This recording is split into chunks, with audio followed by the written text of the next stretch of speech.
നമ്മൾ ഒരു ചെറിയ ചട്ടി എടുക്കുക. രാവിലെ ഒരിത്തിരി പഴഞ്ചോറിൻ്റെ പണി. എന്നിട്ട് തലേന്ന് വെള്ളത്തിലിട്ട് വെച്ച നല്ല പഴഞ്ചോറ്, അതായത് 2 ചെറിയ ഉള്ളിയൊക്കെ അരിഞ്ഞ് ഇച്ചിരി ഉപ്പൊക്കെ ഇട്ട് തലേന്ന് രാത്രിയിൽ ഇങ്ങനെ വെച്ചിരിക്കണം.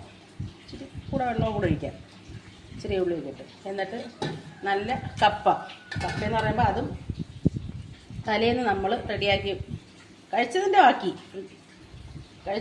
തലേന്ന് വെച്ചിരുന്ന കപ്പയും. തലേന്നത്തെ ആകുമ്പം കുറച്ചുകൂടെ ടേസ്റ്റ് വരും. എന്നിട്ട് നല്ല കുടംപുളി ഇട്ട് വെച്ച് കുടംപുളി ഇട്ട് വെച്ച് നല്ല മുളക് കറി, അതും തലേന്നത്തത്, ഇന്നലത്തത്.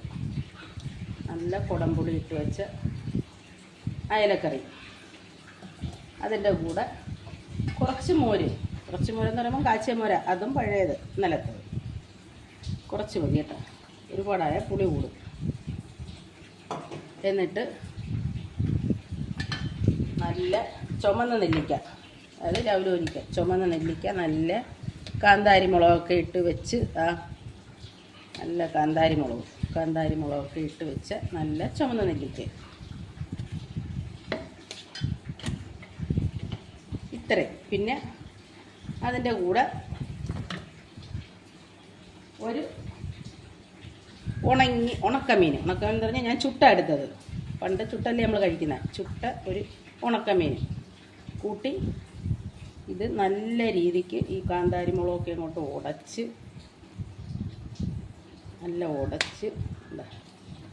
കൈ കൊണ്ട് തന്നെ ഞെവിടണം. കൈ കൊണ്ട് തന്നെ നല്ല ഞെവിടി രാവിലെ കുട്ടികൾക്കൊക്കെ കൊടുക്കുന്നത് നല്ലതാണ്. ഇതൊക്കെ ഒരു 3-4 പിടി കൊടുത്ത് സ്കൂളിൽ വിട്ടാൽ കഴിച്ച് സ്കൂളിൽ വിട്ടാൽ അവർക്ക് നല്ല എനർജി കിട്ടും. ഓക്കെ.